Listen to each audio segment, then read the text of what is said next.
What's going on YouTube? Mr. Wheels here once again, welcoming you to another edition of Sports Talk, talking the Toronto Raptors in this episode. Earlier tonight, the Raptors reached 36 wins before the All-Star break for the first time in franchise history. Their previous win total before the All-Star break was 29, so this is a huge milestone for the Raptors. And I want to just talk about their win tonight, their season so far, their ups and downs, trials and tribulations, and where we can expect the team to be moving forward and what they have to do to get better. But before I do that, earlier tonight I did a video regarding the 7-player deal in the NHL that sent Evander Kane to the Buffalo Sabres. So click the annotation there to check that video out, and be sure to give it a like, share it, subscribe. I could really use the support, guys. I'd really appreciate it. So let's talk the Toronto Raptors in a little bit more detail. 36 wins is amazing before the All-Star break. I'm sure a lot of people are going to look back at the Rudy Gay trade, and they say that that's when everything changed for the Raptors. They rebranded themselves right after that Rudy Gay trade, and I didn't like that trade, and it was my first video I think I ever did on this channel about the Raptors, and I will admit everything since that trade, the people they brought in have helped out. Patrick Patterson and Grievous Vasquez and Chuck Hayes, all those guys have helped the Raptors get to where they are. I'm not denying that. And of course, there'll be great things to come in the future once Bruno Caboclo actually steps onto the court. If he debuts for the Raptors this season, that would be great. So there's a lot of the Raptors have really come leaps and bounds in the last year or so, and their future looks bright as well. Let's talk about their immediate success lately. Getting this 36th win, it caps off a 3-game win streak against 500 teams with a 500 record or better. All the teams were above 500. The Clippers, the Spurs, and the Washington Wizards. It was a tough game tonight. The Raptors, it was very close. This game tonight ended up 95-93 if you didn't see it. The Raptors were up early in the second quarter by 9 points, and that lead was erased, and they were actually trailing for most of the second half. But the good news is along with the guys that they added from the Rudy Gay trade, like Patrick Patterson and Grievous Vasquez, most notably, in the offseason, this past offseason, they added the likes of Lou Williams, most notably, and I gotta say James Johnson too, because those guys have been huge. And Lou Williams was dynamite again tonight.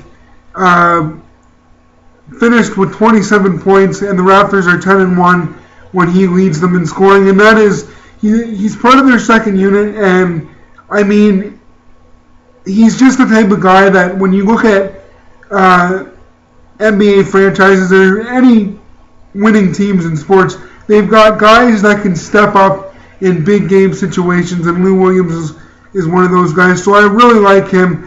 Lou Williams is one of the main reasons why I've stayed engaged with watching the Raptors this season. And he was one of the many guys that stepped up in DeMar DeRozan's absence when he was out for 20 games. I mean, I think I gotta touch on this. The Raptors going 12-7 over a 20-game span without DeMar DeRozan was absolutely huge, and a big part of the reason why they got the 36th wins that they do to this point. DeMar DeRozan has played well this season. 23 points tonight, game-winning shot. That's all great. There's also been times more earlier in the season when I thought he didn't play as well as he could have. And then, of course, he got injured, which happens. But, I'm just going to throw it out there to be devil's advocate. I think Kyle Lowry is a lock on this team for the 4 years that he signed. But, and I know he's friends with DeRozan, and they got a good chemistry and everything, and those two are kind of the heartbeat of the team. But I just want to stir the pot a little bit here and say, if the Raptors can go above 500 without DeRozan, the possibility of a trade at some point, not this season, but in the future, to upgrade, to get an upgrade for DeRozan, a bigger star, a more established player that'll put up even more points. I don't think that can be out of the conversation. Not saying that it should definitely happen. I'd kind of even be scared if it did happen. But he's doing all right. He's just come back from injury. He's playing well. Had a good game tonight. I mean, the NBA is a business.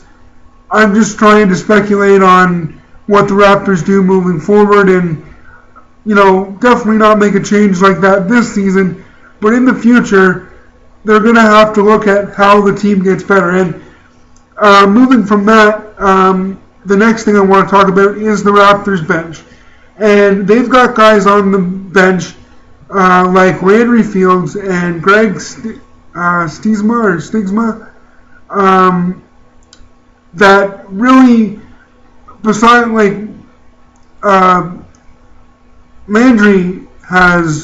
Landry Fields has played this season, but there was one game he played where he was 0-0-0-0-0 foul, personal foul, 0-0. Like, his stat line was all zeros in a 10-minute span with only a personal foul, which hurts the team. So the point I'm trying to make there is, you need a bench that can produce for you. And the Raptors, in large part, have that. They have a good second unit. Guys like James Johnson, Lou Williams, Chuck Hayes, Grievous Vasquez. Those guys you need to keep for as long as you can. And they will help you in a playoff push that the Raptors will make later this season. However, guys like Landry Fields and Greg Stiesma, or whatever his name is, I mean, those guys I think you could do without, and money could be spent elsewhere. I think even a guy like Tyler Hansbrough could be in that group of guys that could maybe definitely leave at the end of the season, and you could bring in other guys. I mean, if you look at the free agent list in the NBA right now, guys like Ray Allen and Andre Blatch, just to name two, are on the free agent list, and who knows? I mean, the Raptors could if they really wanted to make an impact and improve their chances in the playoffs, somehow get a veteran like Ray Allen on your team through like a 10-day contract or a couple 10-day contracts, and then sign for the rest of the season, would be absolutely amazing. Just a veteran presence like that. And because right now, the point is right now, you've got guys like Landry Fields who are just taking up a roster spot, and when they are in the game, they're not really contributing much. They're just there to fill a roster spot, and they don't really produce to the outcome of the game in a positive way. And those of you who follow them in the Raptors in the playoffs last year know that a guy like Andre Blatch would, not that he's the type of guy that should be coming off the bench and be a bench warmer, but he would be a guy that could push guys like Amir Johnson and Tyler Hansbrough and Patrick Patterson to play that much better.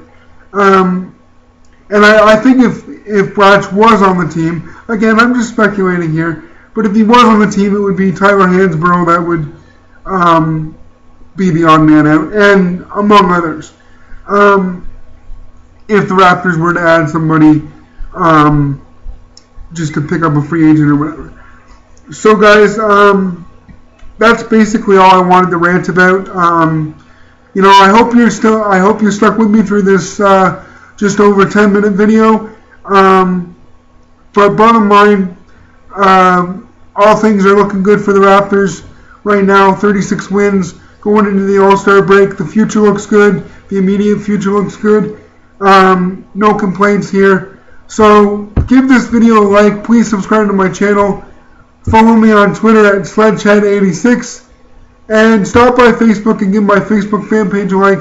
Mr. Wheels86. That's all I have for right now, guys. I'll see you next time.